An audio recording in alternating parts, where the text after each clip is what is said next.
ಎಲ್ರಿಗೂ ನಮಸ್ಕಾರ. ನಮ್ಮನೆ ಅಡುಗೆ ಚಾನಲ್ಗೆ ನಿಮ್ಮೆಲ್ರಿಗೂ ಸ್ವಾಗತ. ಇವತ್ತಿನ ರೆಸಿಪಿದಲ್ಲಿ ಸಿಂಪಲ್ಲಾಗಿ ಹಾಗೆ ಸಖತ್ ಟೇಸ್ಟಿಯಾಗಿ ಮನೆಯಲ್ಲೇ ಮಾಡ್ಬೋದು ಅಂತ ಟೊಮೆಟೊ ರೈಸ್ ಹೇಗೆ ಮಾಡೋದು ಅಂತ ನೋಡೋಣ. ನೋಡೋದಕ್ಕೆ ಮುಂಚೆ ಫ್ರೆಂಡ್ಸ್, ನನ್ನ ಚಾನಲ್ ಹೊಸದಾಗಿ ನೋಡ್ತಾ ಇದ್ದರೆ ಪ್ಲೀಸ್ ಸಬ್ಸ್ಕ್ರೈಬ್ ಮಾಡ್ಕೊಳ್ಳಿ. ಹಾಗೆ ನನ್ನ ರೆಸಿಪಿ ಇಷ್ಟ ಆದರೆ ಒಂದು ಲೈಕ್ ಮಾಡಿ. ನಾನು ತೋರಿಸ್ತಾ ಇರೋ ಮೆಥಡು ತುಂಬ ಸಿಂಪಲ್ಲಾಗಿದೆ. ಬ್ಯಾಚುಲರ್ಸ್ಗಾಗಲಿ, ಬೆಳಗ್ಗೆ ಎದ್ದು ಕೆಲಸಕ್ಕೆ ಹೋಗೋರ್ಗಾಗಲಿ, ಮತ್ತು ನಿಮಗೆ ದಿನ ಅನ್ನ ಸಾಂಬಾರು ಲಂಚ್ ಬಾಕ್ಸ್ಗೆ ಬೇಜಾರಾಗ್ತಾ ಇದ್ದರೆ ಆ ಟೈಮಲ್ಲಿ ಮಸ್ಟ್ ಟ್ರೈ ರೆಸಿಪಿ ಇದು ಟೊಮೆಟೊ ರೈಸು. ತುಂಬ ಸಿಂಪಲ್ಲಾಗಿ ಹಾಗೆ ಸಖತ್ ಟೇಸ್ಟಿಯಾಗೂ ಇರುತ್ತೆ. ಮಾಡೋದು ತುಂಬ ಕ್ವಿಕ್ಕಾಗಿ ಅನಿಸುತ್ತೆ. ಹೇಗೆ ಮಾಡೋದು ನೋಡೋಣ. ಮೊದಲಿಗೆ ಒಂದು ಕುಕ್ಕರ್ ಪ್ಯಾನ್ ತೊಗೊಳ್ಳಿ. ಅದಕ್ಕೆ 4-5 ಟೇಬಲ್ ಸ್ಪೂನು ಎಣ್ಣೆ ಹಾಕಿ. ಎಣ್ಣೆ ಹಾಕಿಬಿಟ್ಟು 1-2 ಈರುಳ್ಳಿ ಸಣ್ಣಗೆ ಉದ್ದಕ್ಕೆ ಹೆಚ್ಚಿಕೊಂಡು ನಂತರ ಅದಕ್ಕೆ ಗೋಲ್ಡನ್ ಬ್ರೌನ್ ಆಗೋ ಥರ ಫ್ರೈ ಮಾಡ್ಕೊಳ್ಳಿ. ಫ್ರೆಂಡ್ಸ್, ತುಂಬ ಜಾಸ್ತಿ ಎಣ್ಣೆಯಲ್ಲಿ ಉರಿಬೇಡಿ, ಯಾಕಂದರೆ ಅದ್ರ ಕ್ರಂಚಿನೆಸ್ ಹೋಗಿಬಿಡುತ್ತೆ. ಸೊ ಸ್ವಲ್ಪ ಗೋಲ್ಡನ್ ಬ್ರೌನ್ ಆಗೋ ಥರ ಹುರ್ಕೊಳ್ಳಿ. ನಂತರ ಇಲ್ಲಿ ನಾನು 2 ಟೊಮೆಟೊ ತೊಗೊಂಡಿದ್ದೀನಿ. ಟೊಮೆಟೊನೂ ಸಹ ಸಣ್ಣಗೆ ಹೆಚ್ಕೊಳ್ಳಿ.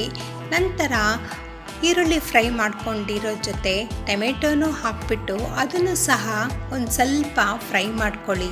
ನಂತರ 1/4 ಟೇಬಲ್ ಸ್ಪೂನು ಅರಿಶಿನ, ನಿಮ್ಮ ರುಚಿಗೆ ತಕ್ಕಷ್ಟು ಉಪ್ಪು ಎಲ್ಲ ಹಾಕ್ಬಿಟ್ಟು ಒಂದು ಸತಿ ನೀಟಾಗಿ ಫ್ರೈ ಮಾಡ್ಕೊಳ್ಳಿ.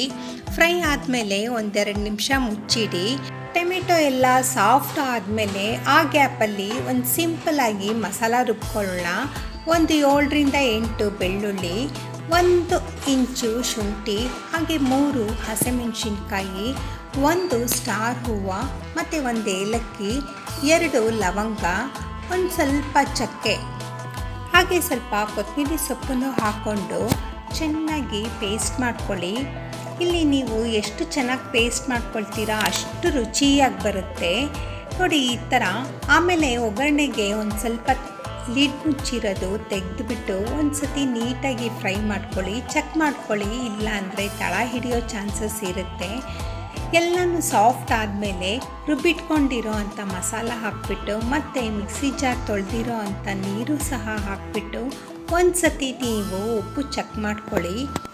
ಹಾಗೆ ಟೊಮೆಟೊ ಬಾತಿಗೆ ಎಷ್ಟು ನೀರು ಕನ್ಸಿಸ್ಟೆನ್ಸಿಗೆ ಬೇಕೋ ಅಷ್ಟು ನೀರು ಹಾಕ್ಬಿಟ್ಟು ಮುಚ್ಚಿಡಿ. ಒಂದು ಕುದಿ ಬಂದಮೇಲೆ ಇಲ್ಲಿ ನಾನು 1 ಲಿಂಬೆಹಣ್ಣು ತೊಗೊಂಡಿದ್ದೀನಿ. ಲಿಂಬೆಹಣ್ಣು ರಸ ಕೂಡ ಹಿಂಡ್ಕೊಳ್ಳಿ, ಒಳ್ಳೆ ಟೇಸ್ಟ್ ಕೊಡುತ್ತೆ ಫ್ರೆಂಡ್ಸ್. ಲಿಂಬೆಹಣ್ಣು ಸ್ಕಿಪ್ ಮಾಡಬೇಡಿ. ಟೊಮೆಟೊ ಸ್ವಲ್ಪ ಕಡಿಮೆ ಹಾಕಿದ್ರೂ ಲಿಂಬೆಹಣ್ಣು ಮಾತ್ರ ಸ್ಕಿಪ್ ಮಾಡಬೇಡಿ, ಒಳ್ಳೆ ಟೇಸ್ಟ್ ಕೊಡುತ್ತೆ. ಇಲ್ಲಿ ಒಂದು ಸ್ವಲ್ಪ ಲಿಡ್ ಮುಚ್ಚಿಟ್ಬಿಟ್ಟು 1 ಕುದಿ ಬಂದಿದ ತಕ್ಷಣ ಅಕ್ಕಿ ಹಾಕಿಬಿಟ್ಟು ಕನ್ಸಿಸ್ಟೆನ್ಸಿಗೆ ಎಷ್ಟು ನೀರು ಬೇಕೋ ಅಷ್ಟು ನೀರು ಹಾಕಿಬಿಟ್ಟು 3 ವಿಸಿಲ್ ಕೊಟ್ಟರೆ ನೋಡಿ ಫ್ರೆಂಡ್ಸ್, ರೆಡಿಯಾಗಿದೆ ಇಲ್ಲಿ ಟೊಮೆಟೊ ಬಾತು. ಈ ರೆಸಿಪಿ ಮನೆಗೆ ಯಾರಾದರೂ ಸಡನ್ನಾಗಿ ಗೆಸ್ಟ್ ಬಂದಾಗ, ಮತ್ತು ಏನಾದರೂ ಫಂಕ್ಷನ್ಗೆ, ಇಲ್ಲಾಂದರೆ ನೀವು ಔಟಿಂಗ್ ಎಲ್ಲಾದರೂ ಹೋಗಬೇಕು ಅಂದಾಗ ಈ ರೆಸಿಪಿ ಹೇಳಿ ಮಾಡಿಸಿರೋದಂಥದ್ದು. ಸೊ ಹಾಗಾಗಿ ಒಮ್ಮೆ ನೀವು ಟ್ರೈ ಮಾಡಲೇಬೇಕಂತ ರೆಸಿಪಿ ಇದು ಫ್ರೆಂಡ್ಸ್. ಈ ಗ್ಯಾಪಲ್ಲಿ ನನ್ನ ಚಾನಲ್ ನೋಡ್ತಾ ಇರೋರು ಪ್ಲೀಸ್ ಸಬ್ಸ್ಕ್ರೈಬ್ ಮಾಡ್ಕೊಳ್ಳಿ. ಹಾಗೆ ನನ್ನ ರೆಸಿಪಿ ಇಷ್ಟ ಆದರೆ ಒಂದು ಲೈಕ್ ಮಾಡಿ. ನೀವು ಮನೇಲಿ ಟ್ರೈ ಮಾಡಿ ನೋಡಿ ಹೆಂಗೆ ಬಂದಿದೆ ಅಂತ ಕಮೆಂಟ್ ಮಾಡಿ. Thank you.